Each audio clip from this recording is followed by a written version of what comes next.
Hello, dear friends. Welcome back to Owning Authenticity. My name is Carly, and it is a pleasure to have you here and to be here with you. In this video, we are going to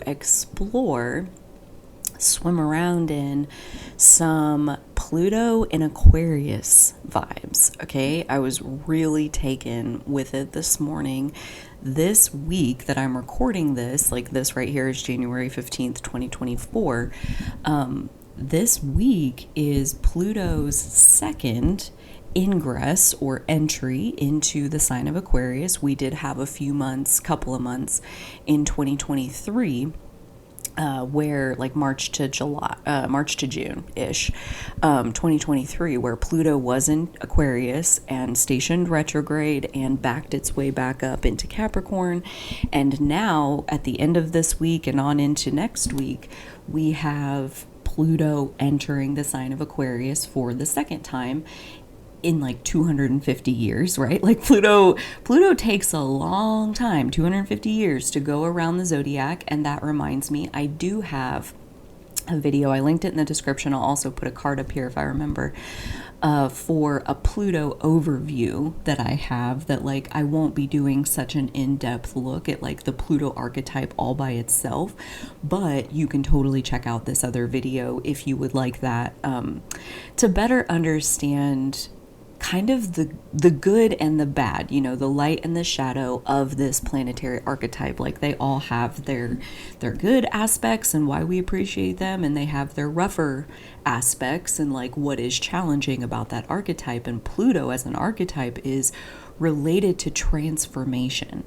That is like the name of the game with Pluto. It doesn't destruct or transform things that are serving the highest good of the all.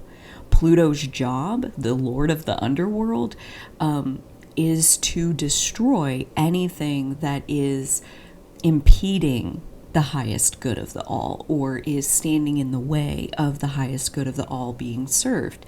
And so Pluto as an archetype, as a transformative force, like you think about fire transforms things from like wood to ash, for example. Like Pluto burns in much the same way. Like it's the phoenix rising from the ashes of like the new form is not even necessarily related to the old form. Like if you didn't know any better, you would never think that that butterfly that's flying around right there used to be this caterpillar that's crawling around down here on the grass. Like the two forms like couldn't be more different. And that is Plutonian style transformation, where one old form is destroyed and in its place, like nature abhors a vacuum, like in its place, the new form will naturally a new form will rise. The void will be filled. The vacuum will be filled with the new.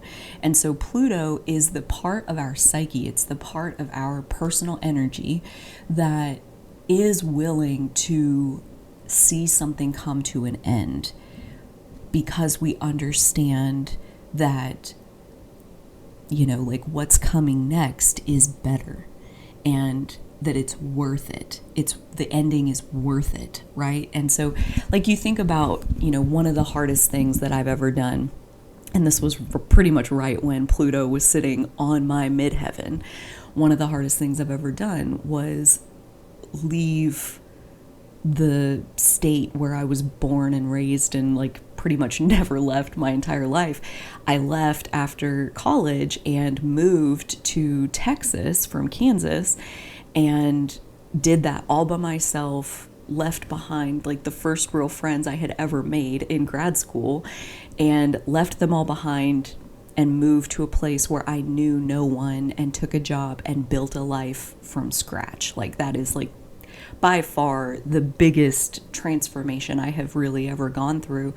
And leaving behind college, leaving behind my friends, leaving behind Kansas, the state where I had lived and knew nothing else for over 2 decades, like leaving all of that behind was devastatingly difficult, and actually took a long time. I mean, took close to a year to like really process like how sad I was over the ending that had come. But, you know, like if you don't walk through the fire, if you won't leave behind the old thing, you will never get to the next thing, you know? And like that was all that got me through it, was like how much I wanted the new thing. I wanted this life that I could see that like if you'll go there and you'll do it and you'll make it happen, like it will happen.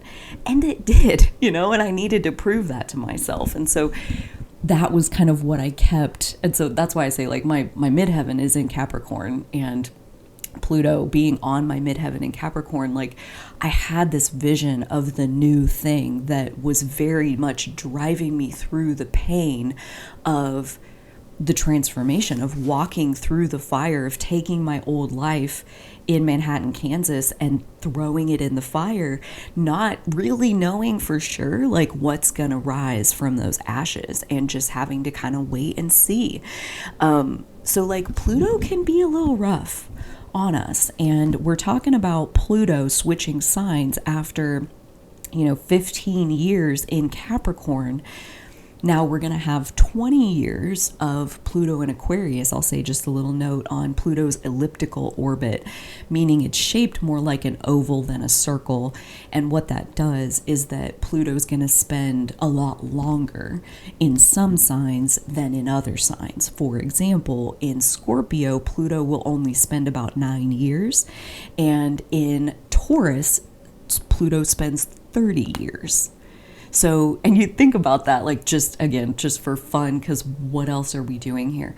You think about like Pluto is all about transforming and changing and like tearing down the old of what's not serving and like giving rise to the new. And you think about like Pluto does its fastest work in the sign of Scorpio, which it also rules, by the way. Pluto in Scorpio is fast to transform. Fast, like faster than you might even think possible, because truly the speed at which we transform is our speed at which we are willing to let go. And Pluto and Scorpio as a generation, we are really willing to let go of shit that does not fucking work, because why would you hang on to it when it doesn't work? Like that's a real question to think about. There are reasons. They're deep psychological motivating reasons as far as why we hang on to things that don't work. And Pluto and Scorpio as a generation, that is me. We are willing to look at the motivations and the reasons as to why things don't work. And then you figure out like, oh, it's this pattern. And then you change the pattern inside of yourself. And then the old thing like doesn't really hang on. Like the old thing just doesn't apply anymore because I'm living a new pattern and it's pointing me this way. So Pluto's fastest transformative work is in Scorpio, and its slowest transformative work is in Taurus. Taurus being the fixed earth sign archetype. Fixed earth. Think boulder. Think like, how long does it take for like a geode to form? Like millennia, right? So like Pluto's slowest, most painstaking transformation is happening in the sign of Taurus, which I just find comical. And, I just had a thought too. And again, what else are we doing here besides exploring these vibes? But like the second slowest signs are Pluto in like the ones on either side of Taurus, basically. So like Aries and Gemini, second slowest. And that's really interesting because those are two of the fastest, quote unquote, archetypes. And something is calling me to like think about why would Pluto be so slow to transform such a fast moving archetype? That would apply to Aries and Gemini. And what's coming to me, no offense, don't shoot the messenger, is Pluto in Aries is slow because Aries is fucking stubborn and Aries always thinks that they have the right idea. So like it's really hard to tell in Aries anything, right? Because like they got it, they know inside of themselves. And it's like maybe you do, maybe you're half functioning off of some old programming that's really not working for you. But like Aries is so self-assured that like taking influence from like shit could be crumbling around them and they're still like, I got this, which is admirable in many ways, don't get me wrong. But like I think that's why Pluto is probably slow to transform in Aries. It takes a lot to get through. Like, it has to get really, really bad before some people will recognize, like, maybe this isn't working for me. Like, yeah, you think? So we have that to look forward to, right? So, like, we got 20 years in Aquarius. We got a little bit longer than that, 22, 23 in Pisces, 24, 25 in Aries, and then about 30 in Taurus. So, like, a lot of us won't even live to these points. But, like, it's Pluto in those signs, like, it's going to have to get really bad for things to transform. So, like, just know that that's kind of where we're headed as far as, like, transformation is getting harder and harder and harder, which means the volume knob is getting cranked up louder and louder and louder and louder. There's all of that. And then going back to that contemplation of, like, why would Gemini be slow to change? And I think for a lot the same reasons that Aries is that Gemini has a hard time focusing on one thing long enough to transform it. Like, you know, like, it could be like, oh, we're really, like, cooking with gas here, and then, like, oh, shiny butterfly, and, like, you're off doing this other thing for a year, and then you come back to, like, oh, wait, this pattern wasn't working for me, maybe I should transform it. So yeah, those are some channeled thoughts on why those chapters might be so slow. Anyways, that was all totally not where I thought we were going with this. But back to what I want this video to be, as far as, like, Pluto represents, or can represent, some really dark vibes.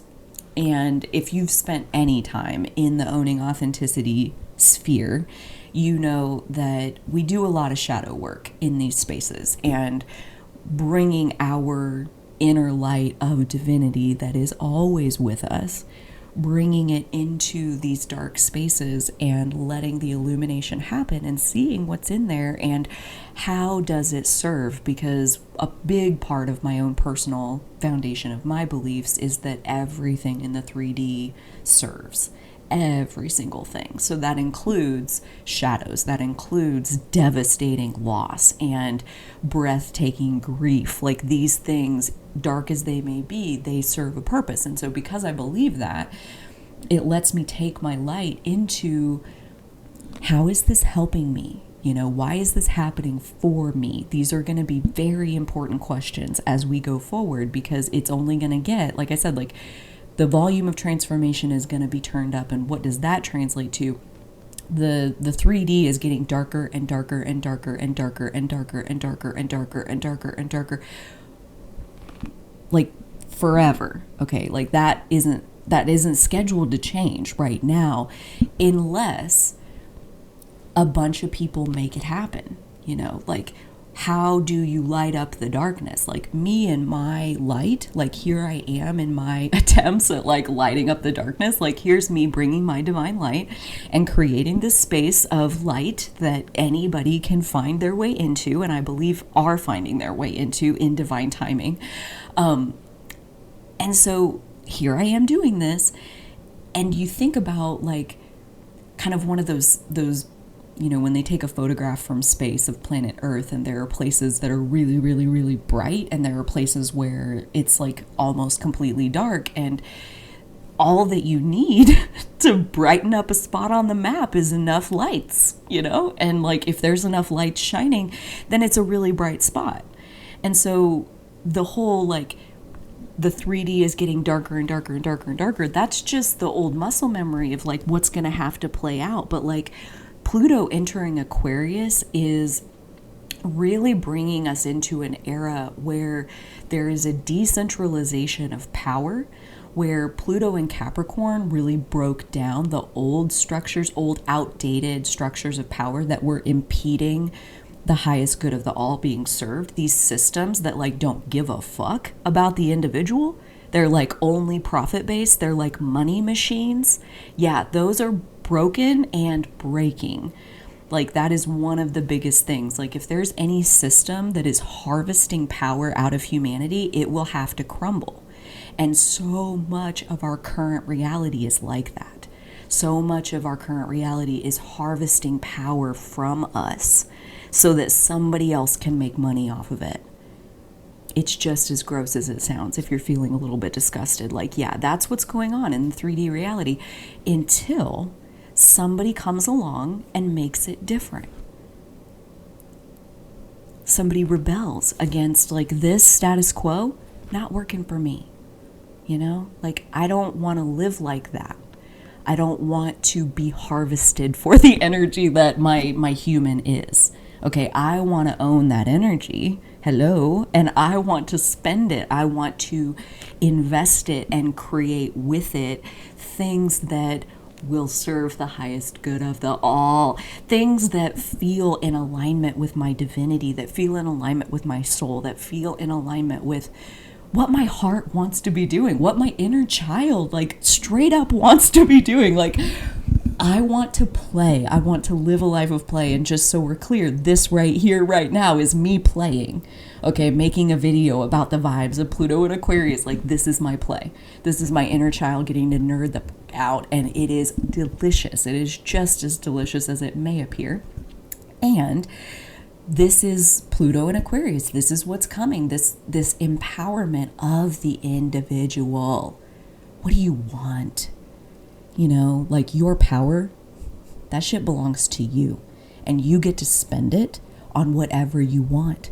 And so rather than mindlessly perpetuating the darkness, this Pluto and Aquarius is erupting so many lights, like true lights, where like I can't even in good conscience say that like absolutely for sure the only thing ahead of us is darkness and darkness and darkness and darkness, because I do have faith.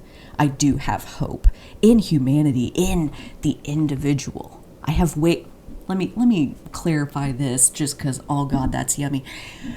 I have way more hope in the individual than I do in humanity, and that's why I talk to individuals, okay? Like I'm talking to you right now about what do you want? You know, like we can't transform humanity. We can only truly transform ourselves.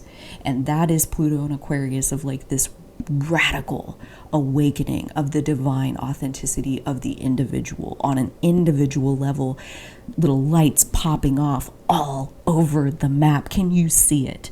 Can you see it? Like, can you see the 3D like fucking glowing? Because how many people are like anchoring this divine light into the physical? They are holding the ground of like, I am lighting this space. This sacred space around me is light. And I know there's darkness out there. There will always be darkness out there. And the more I focus on the darkness, the more I am perpetuating the darkness, taking over this reality. But if I will focus inside my own personal individual self-actualization and transformation and creating the Garden of Eden inside my own life, and then inviting anybody who wants to come in there can come in there, you know, like you made it and now it exists and now they can come in and this space of light exists. And you know, it's like I fuel you, and then you go out there in the world and you make a space of light that is mostly there because you're putting it there. And every once in a while it's not there because you are personally having to recharge your batteries, and you go into spaces of light that other people made and you recharge your batteries, and then you go back and you hold your light. Hold your light. And when you can't hold your light anymore, then come back and find some light that somebody else put out there, you know, through me, through anything that feels like charging your batteries. Charge them up, go back and hold your light, you know. And if enough people were doing that, truly, can you see it? Like the looking down from space at planet Earth, like enough people like popping light into the 3D, like, dude, it could fucking glow. It could seriously be glowing. And so Pluto in Aquarius, Pluto in any of the signs, is about transforming the shadow of that sign that holds you back from experiencing the lightest of the light of that sign. Okay, so like Pluto is the structure that needs to burn to the ashes, and it's the phoenix that rises. And so in this video of like exploring these Aquarian Plutonian vibes, that is truly my goal, is to look at like, you know, what are the shadows that this Pluto entering Aquarius are likely to bring to the surface, and more importantly, what are the phoenixes that are going to be rising inside of the individual, inside of each and every single one of us, right? Like we are the one that we have been waiting for. Nobody else in the world is gonna do it, is gonna make it happen for us. Like, if you want to live in the Garden of Eden, you better walk yourself in there. You better make it happen for yourself. And the good news is you have everything you need. You have everything you need to make that happen for yourself. And so much of what we're going to get into in these 8 things, these 8 shadows and the 8 phoenixes that rise from burning that shit to the ground, like, this is how that happens. This is how that happens for you. This is how you participate in the lineage of passing this on to other people. You know, like, empowered people empower people. So once you have a taste of your own empowerment, it could not be more natural to want to pay it forward. But a huge piece of this is offering it out into the community in a way that feels like, you know, kind of like that Aquarian vibe of wave your freak flag and let the ones who know about that freak flag, let them come over to you, okay? Like, we're not trying to go and get one specific person and be like, okay, so I have to tell you how to empower yourself because I'm going to pay it forward to you. No, like, pay it forward by taking what you know and your wisdom and then offering it to the world, to the all, to the community, right? Like, put it out there, and whoever, you know, you may not even know the person that pops their head up and they're like, I have a flag that looks like that. Are you saying that we can be like that out in public? You're not scared of being this way? You're so brave. Oh my gosh, I've never seen anybody do, like, the ones who need what you have, they will recognize you. And so for you to take what you have and show it to the world and let the ones who need what you have show up and be nurtured by what it is that you have to offer is truly the name of the game, like, as far as Pluto going through Aquarius. And so every single individual one of us has something like that we could be offering that, you know, it may not be 100% of everybody in the community's like, wow, great, like, lifting you onto the shoulders and like throwing a parade in your honor. Like, there may only be those 1 or 2 people that like show up and you just literally changed the trajectory of their entire life. You handed them permission to be in their power simply by being in yours. And it's a beautiful gift. I thank you for any light that you are anchoring into the planet. I feel like the only reason that I can even hope for and have faith that this other reality is possible is because it is. You know, like, it is possible. And this work that I am doing, this play that I am doing right here, right now, and you taking it in and anything that you are like sending back out in response, like, this is the work of ensuring that brighter future for us all, is that every individual, or as many as possible, need to do the personal work of anchoring their divine light into the planet and letting other people be lit up by that as they will be, you know, to kind of like give the reins to God a little bit, to surrender a little bit or a lot, as far as like not really needing to understand the role that you're playing, only the individuality that you personally have to offer. You know, this is who I am. And that's really all you ever have to say. And trust me, it is so much more than enough. Okay? So we will get in to these 8 items, these 8 shadows, and this list came about. I just have to tell a teeny story where I was feeling a little blue this morning. Won't even go into why, but like, dude, we're always on somewhere on that spectrum of like feeling good, feeling not so good. Like, I wasn't feeling so good this morning. And I reached out to a friend and told the friend, like, not feeling so good this morning, but I'm trying, I'm hanging in there, you know, and they reciprocated and like, you know, definitely affirmed and just kind of like, it's, you know, you're doing it, it's okay. And like, but then also at the end, they're like, I get to do this thing and it's like my favorite thing that I ever get. And I'm like, oh, just even the hit of their energy is exactly what I'm talking about, with like their joy at doing the thing that they were going to get to do today.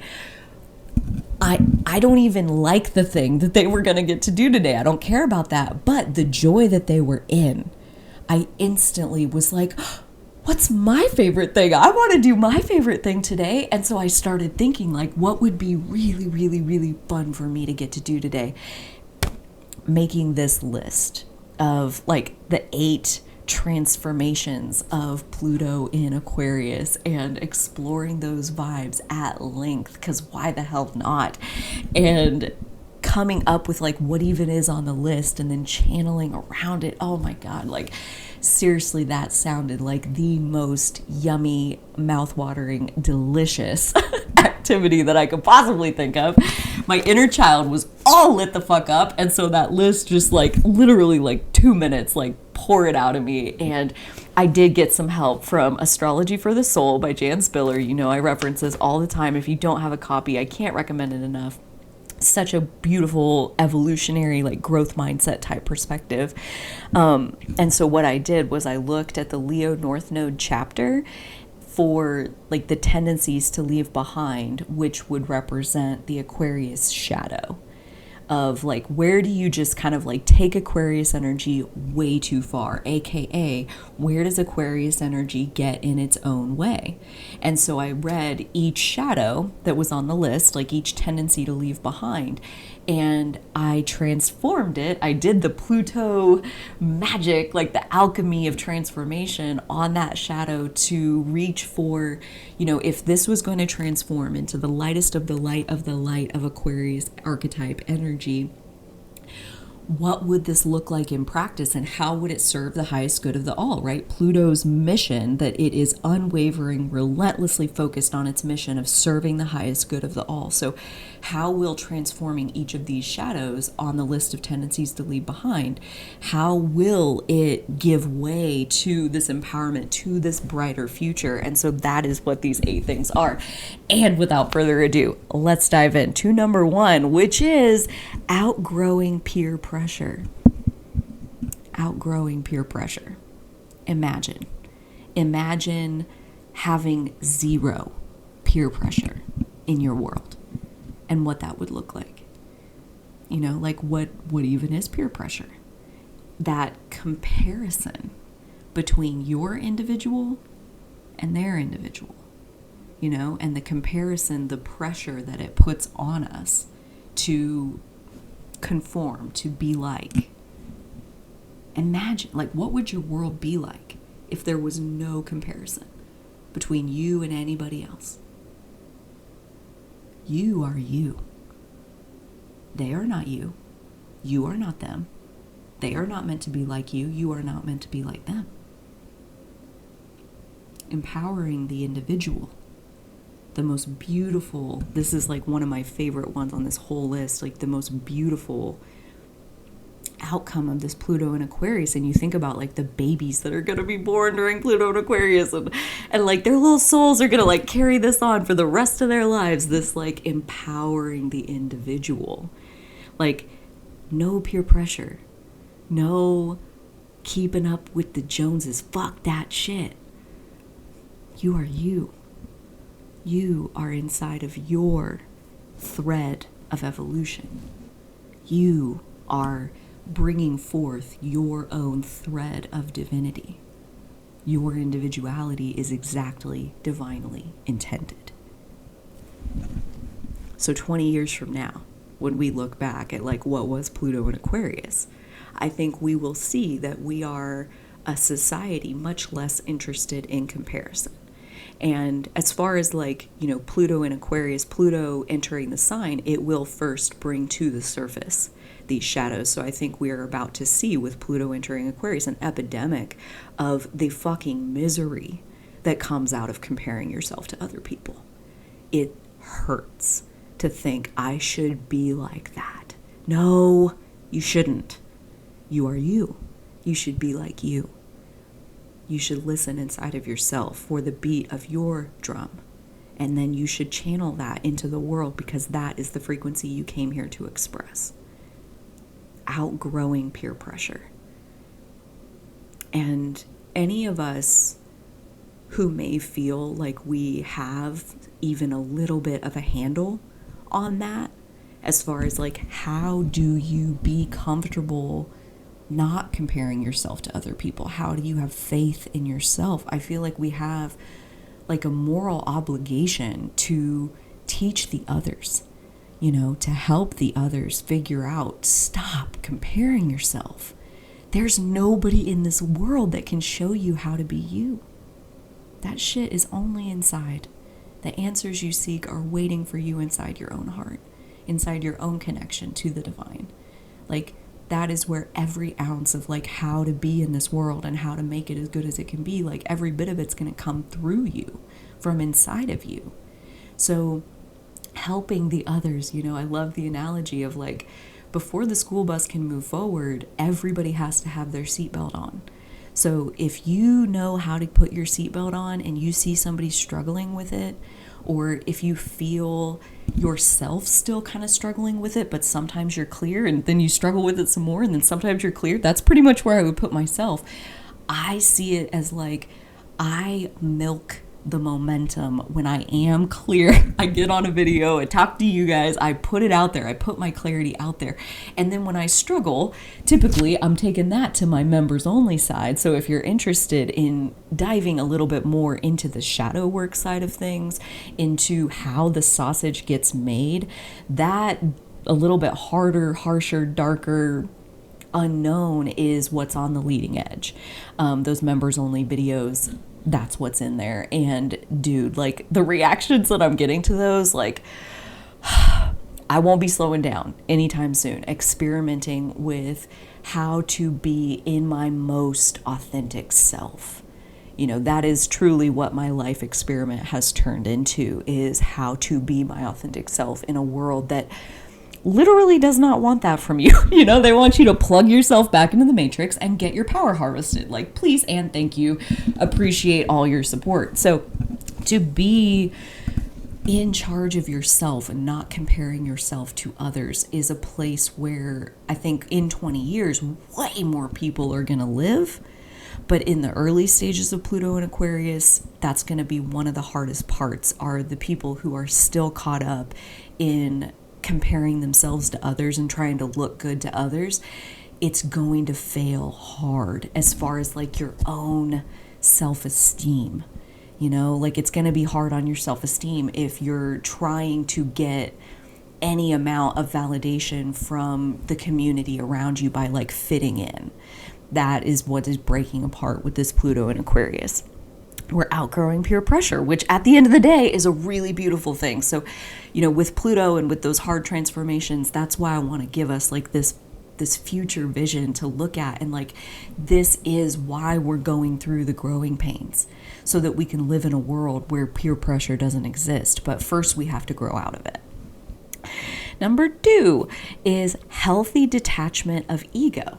This is something that is the phoenix rising from the ashes, is that we are figuring out how to not get rid of the ego, but to operate from a place of detaching from it and the health benefits that can come from that. And basically what I see with this one is, again, the rocky start of Pluto and Aquarius is going to be showing us, like, if you have your ego baked into things existing outside of your own personal individuality.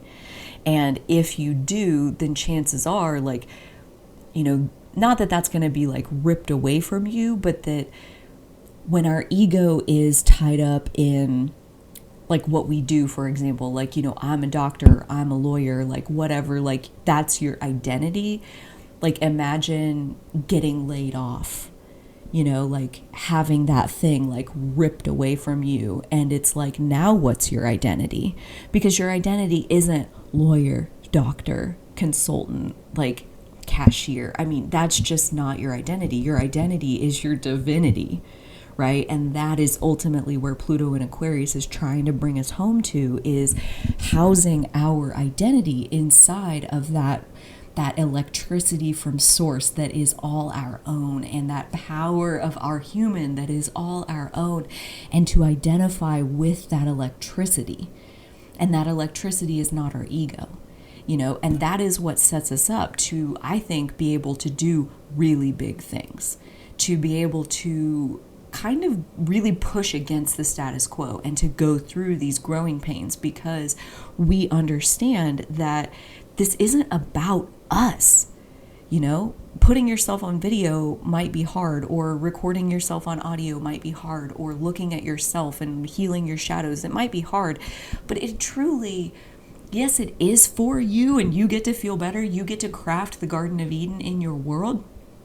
But once you have the Garden of Eden, you also get to invite other people to come in and experience it and learn about how to craft the Garden of Eden in their own world. You know, like, it truly isn't only just about you. We are all in this together, and Pluto in Aquarius is going to show us, because Aquarius is about the individual. It's about, I bring this one little thing to the table. This is not everything. You know, this is not about the gratification of my ego, like you saved the world. No, we all saved the world because we were all willing to step up. You know, every single person putting their powers into the mix makes the collective more powerful. You know, and we can truly only empower the collective by the individual being empowered and doing what it is that is within their power to do. You know, I mentioned here recently in another video, but I've been watching the X-Men movies lately, and I love watching the fight scenes in those movies. I normally do not care for action movies at all, but the fight scenes in these movies are such a beautiful picture of teamwork, as far as you know, I have this power, and so I put it out there like this, and that blocks this. And while I'm doing that, you use your power to get over here and get this thing going. And while they're doing that, you're over here using your power to get this thing going, and to protect us and slow this thing down and speed this thing up, and to throw this weapon out and to absorb this damage. And we need us all. We need us all. So it is not about you. It's about the all. So the more people who can realize, who can go beyond their ego and can say, you know, I'm not everything, but I have this. You know, I don't know anything about anything other than this one teeny tiny little thing, but I have this. Does this help? Yes. Yes. Yes. And in fact, that is all we ever have, is our one little thing that we have to bring to the table. And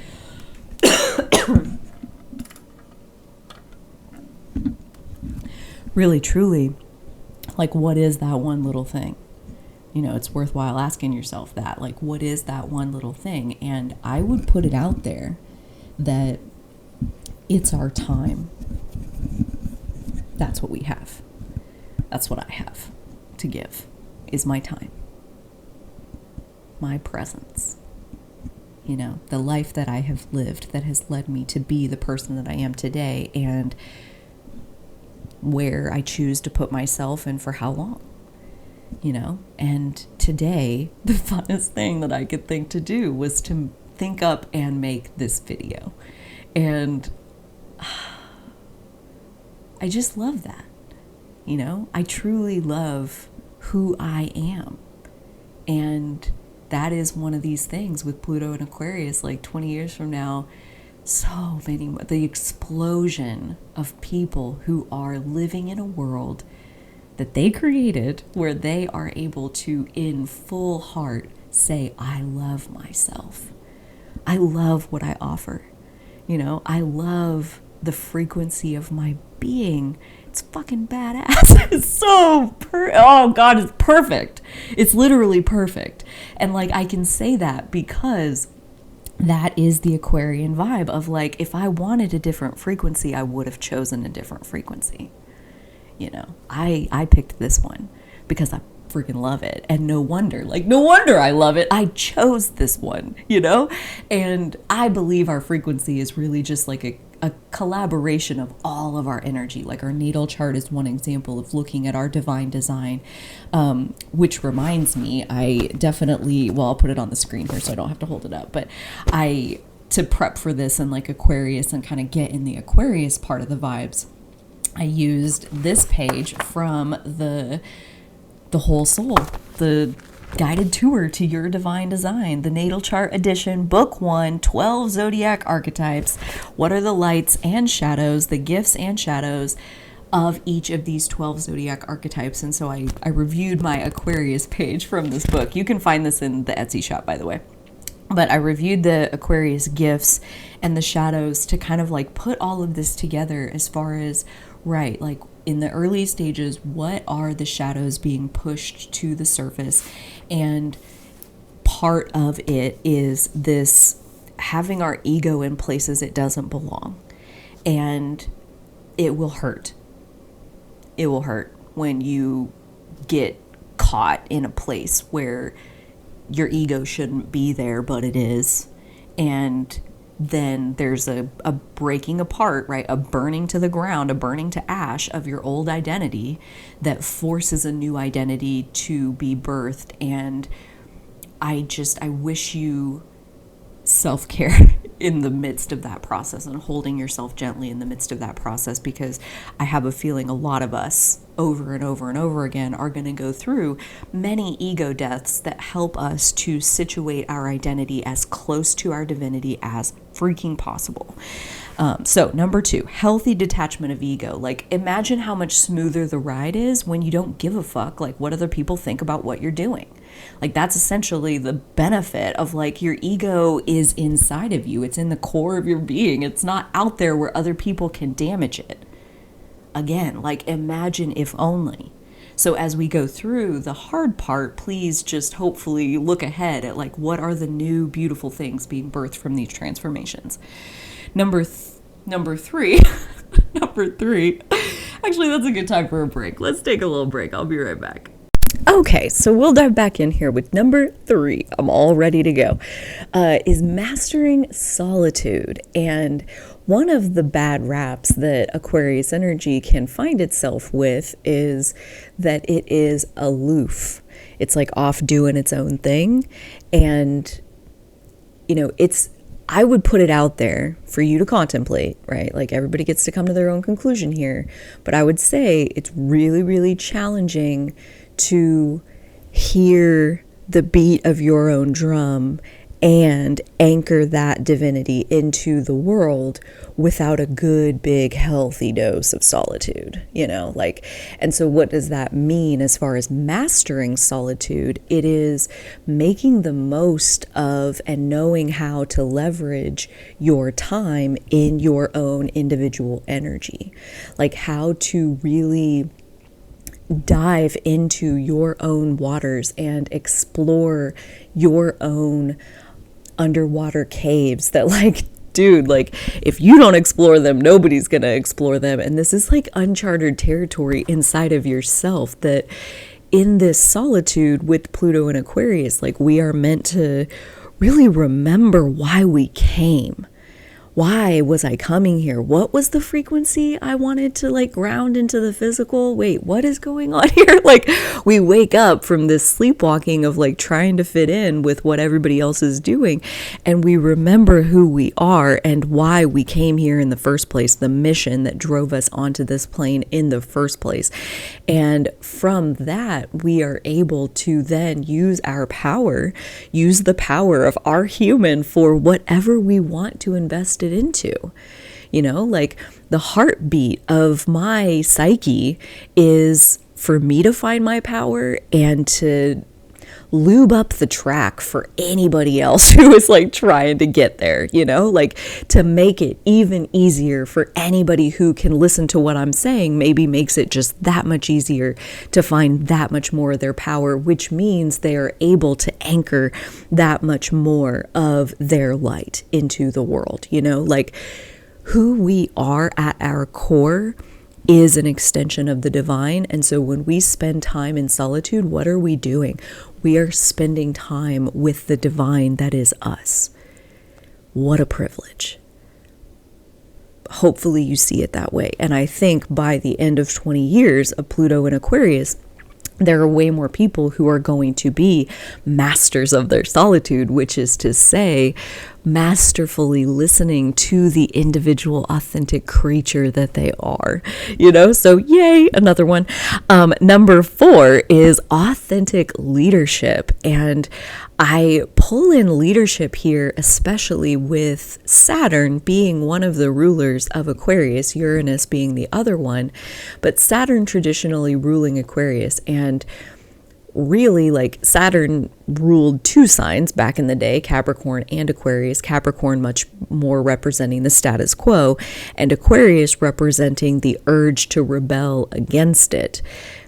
For what reasons? You know, like the shadow of Aquarius is rebel without a cause, you know, just like rebelling, just to rebel, just to like be different, just to be argumentative, like that kind of thing can be the shadow. That's like where Aquarius gets in its own way. It's so hell bent on not conforming that it can argue with something that is perfectly good.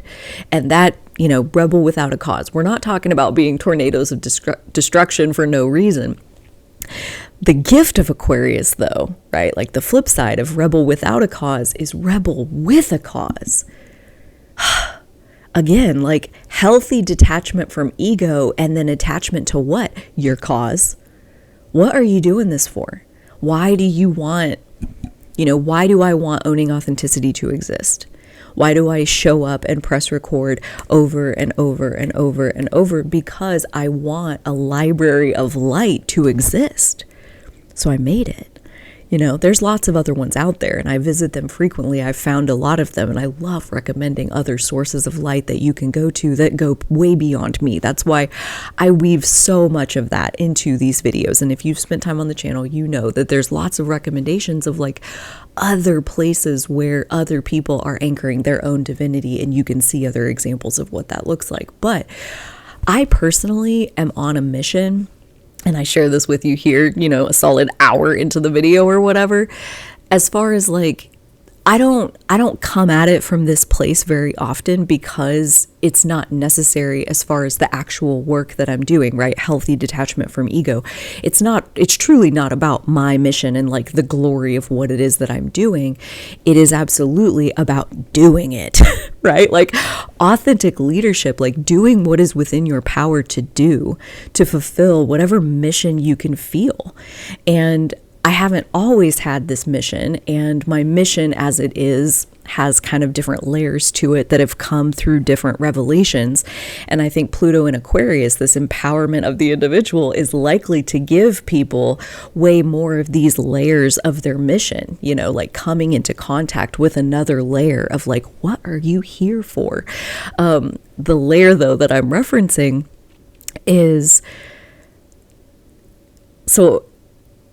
the layer that I'm referencing is activating 1,000 Abrahams. That's my mission, is to activate 1,000 Abrahams. And what the fuck does that mean? Well, my spiritual journey began July 9th, 2016 with a guided rampage from Abraham Hicks. Esther Hicks channels a consciousness that calls itself Abraham. Abraham Hicks is the joining of those two consciousnesses. Yeah, sure. So Abraham Hicks, and I had like, this was probably a year. No. The first one was like a year in. That's not the one I'm talking about. This one came like 3 or 4 years in after I found Abraham. And when I found Abraham, I proceeded with listening to Abraham hours every day for years, like 2.5 to 3 years. Every single day I listened to hours of Abraham Hicks content, and I feel like I intentionally brainwashed myself with their perspective, like on purpose. I played it in the background like for hours a day and like let it sink in to my subconscious to like think like this. And so after years of doing that, I felt like I got a pretty strong hold on, you know, seeing the glass is half full, basically, like how to be grateful for what is and attract more of the good stuff to you is basically what Abraham is teaching you, how to follow your emotional guidance system and like navigate your own path using your own guidance system. And so after years of doing that, about, 4 years later, I'm not even listening to Abraham every day anymore. And the one random day, the download came that basically the full quote is, "You are not Abraham. You are an activator of people who can channel Abraham. You are an activator of Abrahams." Activating 1,000 Abrahams was like what it settled into as far as like when I got a hold of that. I mean, talk about something to put out in front of yourself so that when the path gets hard, the transformation gets hard, you have to face your fears, you have to grow, you have to have the pains of growing and the newness and the struggle of change. Like when that part gets going, what is out in front that draws you forward? And activating 1,000 Abrahams, authentic leadership, like this is truly what I'm doing. This is truly like the dedication, what owning authenticity even is. It's a way to attract people and to continue this work that Abraham started of teaching people how to be guided by their own individual guidance system, right? I am not your answer haver by any stretch of the imagination. The only thing I can talk about is learning to hear my own individuality and talking about that process and what holds me back and what helps me get there, and like dissecting it from every angle to hopefully help 1,000 channelers of Abraham be awakened to the raw divinity flowing through them. And I already get comments on the channel. I've already sat across from people who have booked sessions with me. Like, this mission is well underway. You know, like we're not at zero. Abraham's activated. Like I've activated some Abrahams. Yeah. Right. But you can't activate 1,000 Abrahams if you don't activate one, and then the second one, and then the third one. And like, this shit's probably going to take my whole life. But like, dude, what else are you doing? The time is going to pass no matter what you do. And so what are you doing with your time, right? This one thing in this 3D world that belongs to us, our time. Hopefully your time belongs to you. As much as you can work to get your time under your control is also very much like a pillar of what I talk about here on Owning Authenticity. So this authentic leadership of like, you know, I didn't go out in the world and round up anybody. I didn't go get in the face of anybody. I just did what I know how to do, which is sharing my experience in a public forum where other people can be attracted and find what they're here to find, you know? So this authentic leadership of taking the action that is yours to take, it's got your name on it. Right? Like nobody knows how to be you other than you. So only you can figure out what your authentic leadership style is. But I can tell you again, like 20 years from now, almost everyone on the planet, at least anybody on a spiritual path, will be thinking of themselves as a leader, because a true leader is a leader of themselves. Okay, like that's what a leader is somebody who trusts their own judgment. And authentic leadership is to say, to be your authentic self, to be the leader of yourself, to eliminate peer pressure, right? Like you are the leader of you. It's absolutely possible. And one of the pillars of activating Abrahams, of doing this owning authenticity work, is helping people to figure out, how do I find what is authentically me and what is the programming that I soaked up when I got here. So if that is something that you are working on in your life and you feel like a resonance that I would be able to help reflect some things to you, please just know that there is a link in the description box where you can book a one-on-one session with me if you would like. That is down there. You check it out if that's what you would want to do. Number 5 is clarifying patterns that need to change. So Aquarius energy in general is very good at spotting patterns in the first place. And when you take your ego out of the mix, right? Like we talked about, having a healthy detachment from ego, when you are really in your solitude, hearing your own heartbeat of divine electricity running through you, it becomes almost like they glow, the patterns that need to change. And like, especially Pluto, what are we talking about? Patterns that are interfering with the highest good of the all being served. Like, this shit is not okay. Do you see how this is creating a loop of disempowerment for these people? We need to change this. We need to do something about it. And, somebody should do something about it. If you ever find yourself voicing these sacred words, please just know that that is your invitation from the divine to please God, do something about it. You, God, do something about it, right? Nothing changes if nothing changes. And things only change in the physical because of God's hands, our physical hands getting in the clay and mixing it up and making something different. Pushing against the resistance of the status quo, of the people who have a vested fucking interest in it staying the same. When you try to change things, life will fight back. That's just what to expect, okay? Be ready. Be ready. It's going to fight back. And you're stronger. With your divine electricity flowing through you, you're stronger than any resistance the status quo can put up, because the status quo is hurting the good of the all, and therefore does not have the divine on its side. So the light will always prevail, and you channeling the light through you, channeling divine through you, is ultimately like, I'm over here trying to activate 1,000 Abrahams. I want the divine to flow through you. I don't want me to be your source of the divine. No, I want you to be your source of the divine. And ultimately, I think that goes back a couple to mastering solitude. I'll add this little note, is basically to do with you becoming your own source. So that when you are in solitude, right, being alone with yourself is the ultimate worship of source, is the ultimate coming home to your source, is when you get every other entity, every other energy out of your physical space, and you can feel the drumbeat of your divine source the loudest. And you come home to that, and you let that drumbeat fill you up until you're full of it, and then you go back out into the world. And that is number 6. Rolling wave research is what I'm calling this. And let me explain to you.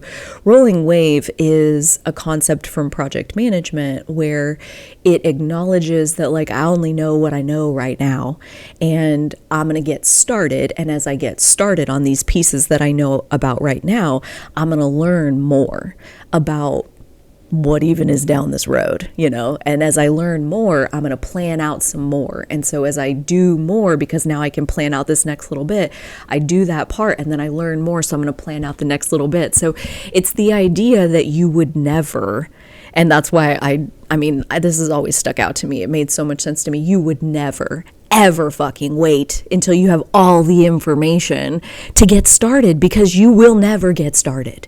Okay, there's so much of the information, there's so much of the research. You think, what even is research? It's answering a question.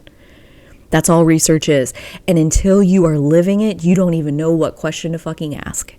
So living the first little bit of it, and then you come to this problem that you can't solve. That doesn't mean anything has gone wrong. That doesn't mean, I jumped the gun and I started before I should have. No, rolling wave research, right? When you come to the next part that you have to untangle, back to research mode, back to curiosity mode, ask your questions, do your research, reach out to your network, hire your professionals, get the next level untangled, put the puzzle together, and move forward again, until you hit the next roadblock that needs to be untangled, and the sacred untangling of roadblocks that never fucking ends.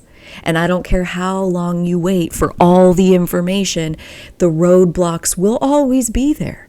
Because until you actually get into it, you don't know. You can't plan out turn-by-turn directions for decades. You need to just do it.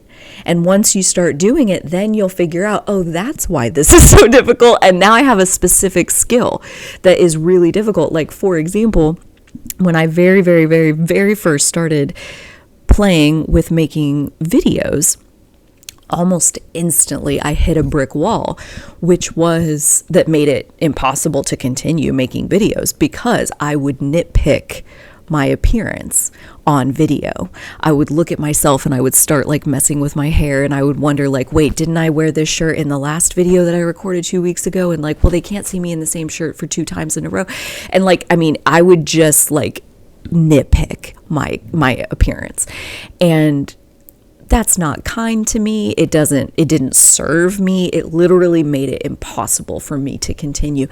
And how I handled that, quote unquote, is that I took this obsession and this worry, this like intense anxiety over what I look like the true vanity of like worrying what I look like. I took that into my shadow work big time, but I did stop making videos at that point. And eventually, like a few months later, when I was ready to like go again, what I found was podcasting, not making videos, but podcasting, and basically eliminating the video component of it altogether. You don't, like, I would literally be there in my robe, in my pajamas, with my bed head and greasy for 2 days, no shower, and all oily up on my face, and like just sleepy eyes, puffy morning face. And I would make these podcast episodes where I got my voice going. I primed that pump where it truly doesn't matter what you look like, like I found this other way. And then what I like, after doing podcasting for like 6 months, I mean, I had done like 70 episodes and 70 times like sat there and just let my voice run. And when I came back to my next time then of like almost a year later, trying again to make videos, yes, it was still very uncomfortable, but I had almost a year of shadow work dissecting my programming around who taught me to care so much about what my appearance is. That's a good question to work on. Is it really something that I care about, or is this something that like society has given to me? And so I had all of that contemplation and healing that I had already given myself. And I had 6 months worth of practice, 70 episodes worth of practice of finding that alignment with my divine electricity, finding my flow and my rhythm of like getting in the channel and then just floating downstream for as long as you want to float in there. That sucker is never ending. It was awesome. And so I had that rhythm. I had that fun of the float. I knew what that felt like because I had found it when I would divorce myself from caring what I looked like. I was only focused on the voice, and that was a huge leap forward. And I never even would have come up with the idea of audio only if I hadn't stumbled into videos and it didn't work. I couldn't do it. Like straight up couldn't do it. And so the trial and error of like experimentation, of like rolling wave planning, rolling wave research, like do it and see what happens. Observe what happens. Detach your ego from the fucking outcome. Who cares what the outcome is? You are inspired. Your divinity is pushing you towards it for a reason. So try it and see what happens. And if you need support with something because it's friggin' hard and I don't know how to get around this, then seek out support. Find yourself an expert. Do some research. How do people get over this? How did other people handle this when it popped up for them? Because you know what? The outcome is worth it. Activating 1,000 Abrahams is worth it to me to figure out, like I had that at that time of like, I want to make videos because I want to activate these Abrahams. And then I hit a brick fucking wall of like, I can't make videos because I can't stand to look at myself. And it was the next level of self-hatred peeling off of my being. And that shit fucking hurt. Don't think it didn't, but it was worth it. It was so worth it because now here I am. The other thing that happened when I got really good at using my voice is I learned that like, it is truly so much easier to channel, to allow the energy to flow freely without inhibiting it when I close my eyes, when I do not look at myself. Like when I look at myself, I start taking in this information that kind of like decreases my bandwidth for like bringing the information through that I'm channeling. So you see me in my videos, like I almost don't ever look at the camera, but like you can look at me. I can be on camera because like I don't really truly care what I look like at this point because I've spent 3 years now in that shadow work where it's just my body. It's just my body. My spirit animates it. What I look like is largely a function of my frequency. That's why they say, like, the quickest way to be beautiful is to smile, is to, like, literally light up from the inside out. And that is true beauty, in my own opinion. So at this point, I truly don't care what I look like, but I still don't look at myself, because that is my eyes taking in information, which takes brain power away from the channeling process that I have going on more in the subconscious part of my brain. So you find a way to make it work, but you can't ever stand on the starting line and come up with this kind of intel. This intel is from the trenches. This intel is from getting a little ways into it and then having to figure some shit out, that lets you get a little bit more ways into it, and then you got to figure some shit out. So this idea of rolling wave planning and research, that, like, you're never going to be done learning and adjusting, and, like, the plan is never going to be perfect, and that's okay. You can move forward on the intel that you have right now, the intelligence that you have right now. And as you hit the roadblock, nothing has gone wrong. That's your invitation into your next level of intelligence, your next level of, like, finding your way into your divine electricity. I love that I've said that a million times on this video. Beautiful. Number 7, we're almost at the end here. I love this one too. A breakthrough in vision. Again, like, for 20 years from now, so many more people are going to have these little fragments of, like, I'm activating 1,000 Abrahams. Like, I tell you mine, you tell me yours. Like, what are you doing? What's your little fragment that you understand of your mission and your vision? Like, what are you doing?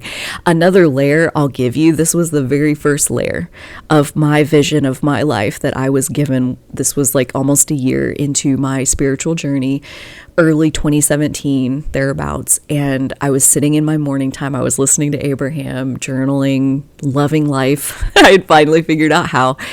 And it came in, you're going to do for the humans what Temple Grandin did for the animals. That was all it gave me. But I knew who Temple Grandin was. And I knew what she did. I have a minor in animal science from college, and we studied slaughterhouses in one of the classes that I was in. And we learned about Temple Grandin and how she revolutionized the slaughterhouse experience that animals go through, the meat animals that are truly born, bred, raised for slaughter. She wasn't fighting against, like, we shouldn't be doing this. All she said was that it should be better than this. Their experience of this process shouldn't have to be so traumatic. It should be more gentle, right? So, like, how can we design the slaughterhouses, the chutes, the trucks, the everything end to end, from animals being transported there all the way through they are taken out on purpose. Everything in between should be as gentle and respectful to the animal as possible.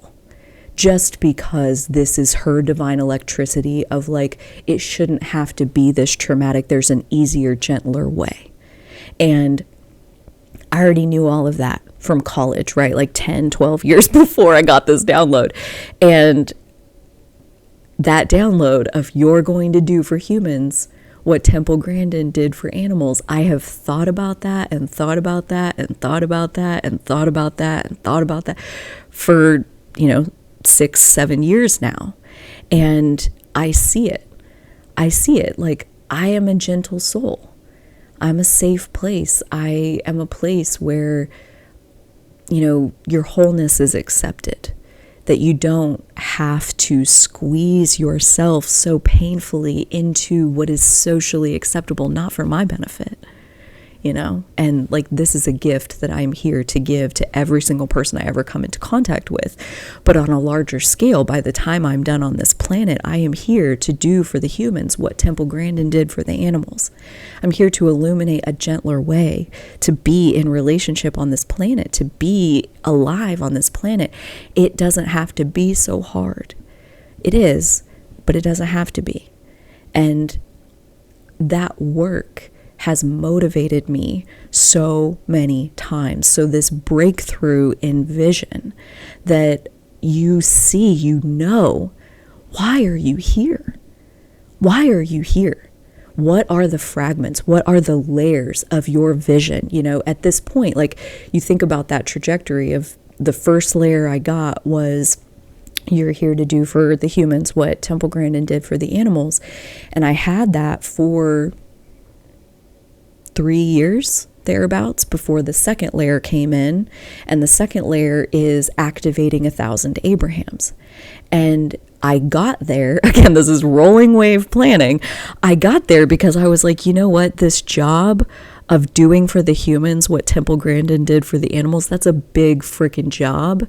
And I want it so bad. I want the revolution so bad that I am willing to detach my ego. I don't want to be Abraham. I want to wake up the Abrahams. I want there to be thousands of them. I want there to be thousands of light bringers on this planet that, like, no matter where you look, you can't swing a cat without hitting a light bringer. You know, that's from the Kansas lingo. There you go. Yeah, so like breakthroughs in vision and people knowing in their core, in their divine electricity, why are you here? If you have any fragments that you know of in your mission, your vision of like what is your life for, I would be honored. Oh, I would love to see them down below, but like you do you, okay? And if you don't have them yet, dude, that's what I'm saying about these 20 years of Pluto and Aquarius, breakthroughs in vision. Breakthroughs in vision to where when you see what it's for, you're turbocharged in pushing through the resistance, the growing pains, the facing the fears that are standing in the way of you getting there, because you see how worth it and how possible it truly is. And number 8, facing necessary conflicts for the process. And that's basically what we were just talking about in this breakthrough in vision. When you see what it's all for, conflict isn't scary anymore. You know, it's part of the process. You're moving forward until something stops you. And then you work that out and then moving forward, because up here is this vision of the future, this dream of what is possible that it'll pull you if you let it. And it'll pull you through necessary conflicts of like when you think about rebelling against the status quo, rebelling against the patterns and programs and processes that are harvesting power from humanity for the benefit of the rich getting richer. Tell me that it's not worth it to face a little bit of headwinds to like knock that shit off. You know, like I'm part of it. I show up to that job of like being something different, encouraging the individuals like you're powerful. You know, my love language is reminding you of your power. My love language is creating a safe space where you can truly get in touch with the rhythm of your unique divine authenticity, electricity, the frequency that you came to channel into the planet. I want this. I want it so bad. And I am willing to take some heat in the process of like some conflicts, some people who don't get what I'm doing, some people who think I'm wasting my time, like whatever, dude. Like I'm over here doing for the humans what Temple Grandin did for the animals. I'm trying to activate 1,000 Abrahams. Get out of my way. Okay? And so by the end of 20 years from now, I think about like the beautiful visions that people will possess and the strength that is giving humanity for us to see our vision of our life so clearly and to feel the power of like, you matter. God damn it, you matter. Like you wouldn't be here if you didn't matter. Every single person on this planet has something to contribute. Me, you, them, everyone. That's why we're here. We are all in this together.